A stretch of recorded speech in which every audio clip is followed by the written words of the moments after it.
Hi, I'm up on the allotment, doing some jobs, trying to catch up really, because I've been away a lot recently, doing some amazing things and having a lot of fun. But that has meant that things in the greenhouse have suffered, and where they needed potted up, they haven't been, or where they needed planted out, they haven't been planted out yet. And also I've had a lot of damage from slugs and snails on the allotment as well. So yeah, just trying to replace what's been damaged if I can, and plant some extra stuff out. I've just turned the compost heap and thought that maybe on one side I might see if I can plant a squash or a pumpkin, and let that grow there as well. I've also put some manure and compost on the area that the tomatoes are going to be, so that is now ready for me to plant the tomatoes out. I've got some seaweed feed as well that I'm going to put on there as I plant out, but I'll show you what I've done. Right, so this is the side that I'm probably going to grow some squash in, under there. Under the grassy stuff on the top is actually quite good. It's quite good compost under there. It's a bit dry where I've turned it, so it does need a bit of a water, but I will plant into that. And then this side, this I have just turned and watered. It's still quite chunky in this side, but it's absolutely teeming with worms. There's so many worms in there, so I'm very happy with that also. But this is the side that I'm going to continue to add to. So we'll wander over here. I've got some more compost and manure to go out. I'm going to actually extend, turn around, where the field beans are here. I'm going to extend that patch in a bit, and I may plant some more tomatoes the other side of that. But this here is the tomato patch that's ready to plant. As I said, I put some compost and manure on that earlier. These field beans are doing really well, and I don't want to disturb them, but I also do want to put a tomato there. So I'm wondering if I can put the tomato in right up close to it. I'm not sure. If you've got any ideas, let me know. And yeah, I might follow it on, because it may be the only survivor, but it's doing extremely well. And it's covered in beans, and it's still flowering, and it hasn't got any nasties on it, you know, black fly or anything, and it's just living its best life, and I'd like it to continue if possible. But yeah, I've got a tray of tomatoes to get out here. So these are all my sad looking tomato plants. They're looking a bit yellow where they've been in these tiny little pots in the greenhouse for a bit too long. So they desperately need to get out now.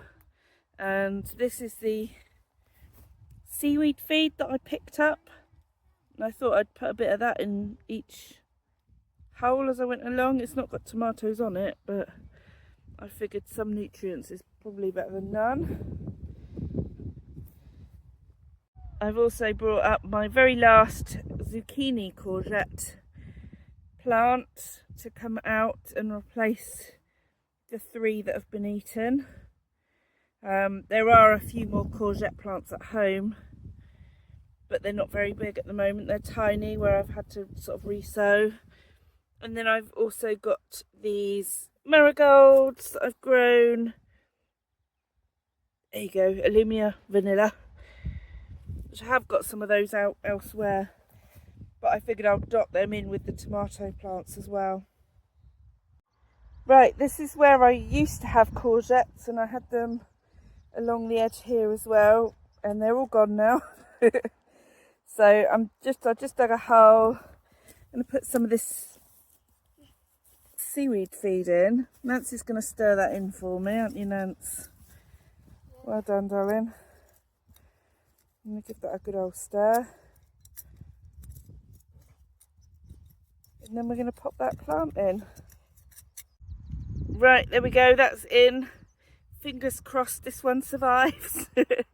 These are my broad beans, and they're doing really badly as well because of the slugs and the snails. They're just getting everything. I think what I might do this evening or tomorrow night is just come and give everything a really good feed as well, and try and give everything a bit of a boost. I've got some slug traps as well, so I'll have to put them out later. Right, I've just laid out my bush tomatoes, but it looks like I haven't brought enough up. So I think I can squeeze one more in, which is always good, isn't it? Nice surprise. So yeah, show you what they're going to look like. I need to actually plant them and give them a bit of a feed as well. So here they are. I've got 5 here. The front 3 are Primabella, and then these 2 are Coralic, and I'm hoping I've got one more of those in the greenhouse, but I didn't see any more than 2 earlier. But if I've got another one, then I'll bring it up and pop it in. If not, I may have another type that I can pop in. I need to have a bit of a rummage. First tomatoes are in, yes, at long last. Here they are, and some marigold friends as well. Nancy and Graham are working over here. This is where this bed's been covered over. Yes. And this is where we want to put the archways between these 2 beds. But we've just pulled the plastic off and discovered a massive amount of ants everywhere. So we're going to leave this uncovered for the birds to nibble on. Yeah. They would love this. They will. Right, I have laid out all the tomatoes on the bigger tomato patch, and I'll show you what I ended up with. I had to take a few away, so this is what I've got. So they're all laid out now. I have got a purple bumblebee, a quadro, Brad's atomic grape, tigerella, ocado, and toddler on the end there. Then go through here. I've got indigo cherry drops, Belarusian heart, purple Ukraine, Zlatovar, mortgage lifter, hope it does. Then I got moneymaker, so ditto. I've got 2 gunmetal grey, 2 true black brandy wine. Then I've got a solar flare cinnamon pear on the end. Then back there I've got 2 millionaire, moneymaker, again 2 plants, and then on the end there I've got 2 gigantamo.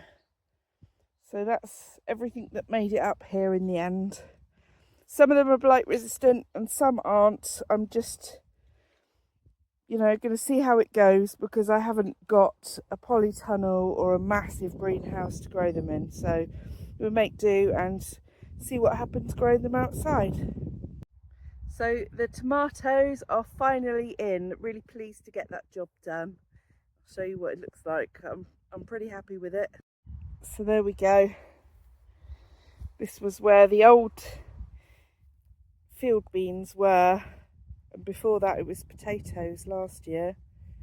So hopefully a little break with the field beans in will be enough.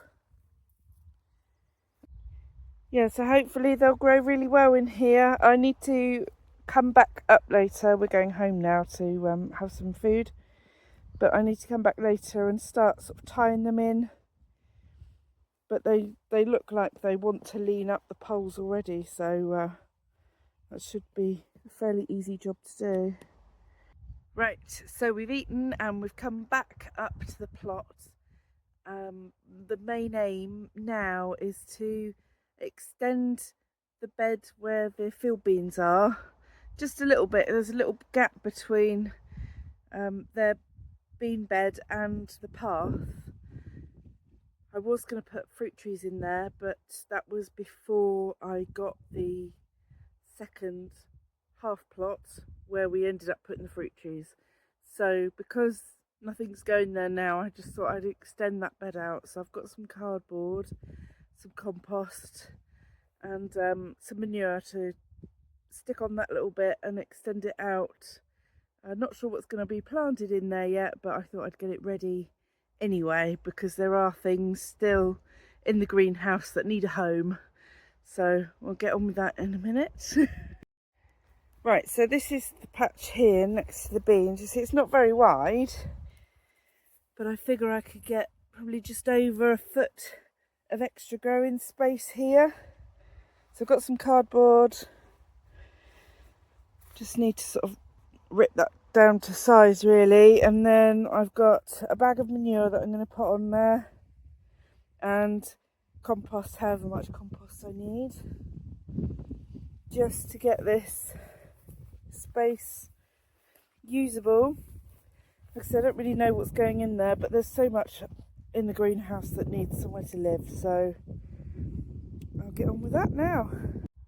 So I've got my cardboard down now, and then all I need to do is give it a water. Now if you're doing this in the winter or the autumn when it's raining, then you don't need to do this. I don't tend to do this very often because we get a lot of rain. But if it's dry weather like it is now, then it's quite handy just to water the cardboard, just to soften it up a bit. So the next step of making a no-dig bed is covering it with compost and manure, really, if you can.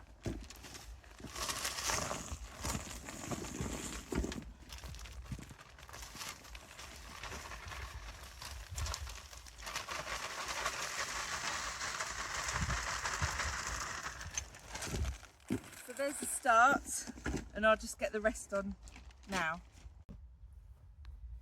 Just give this a bit of a rake out and get rid of any like big lumps of manure in there, even it out a bit.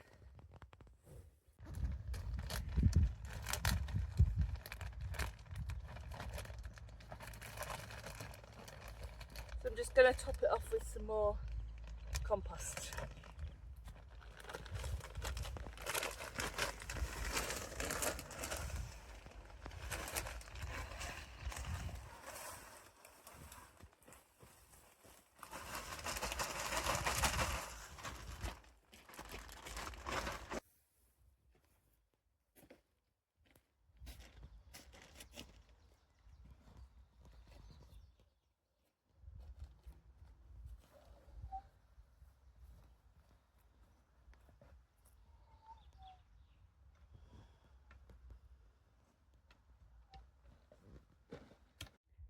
Right, so that's done, and you can plant straight into that. There's a nice good thick layer of compost and manure down.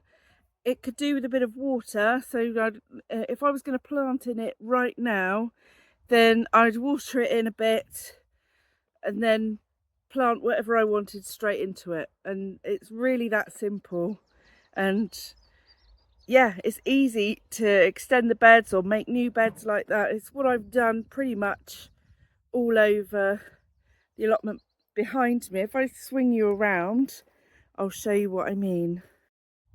So that's pretty much what I've done all over my allotment plots, even with the raised beds. But you can see on this plot, apart from where I put the potatoes in, it's all I've done is laid cardboard down, make beds with compost and manure, and then in between I've just put some wood chips to make some paths and keep the cost down. Basically, we're lucky on our site that we have got access at some points in the year to free wood chips.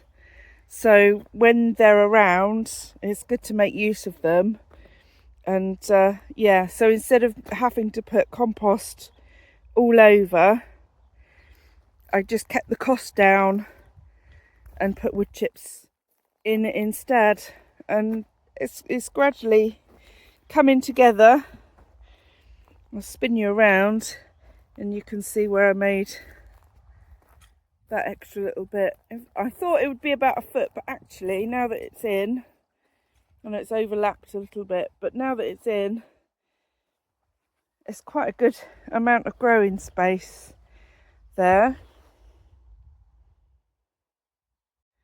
So yeah, I hope you enjoyed this video. We'll be doing another one again soon, and I hope to see you there. But for now, it's goodbye from me.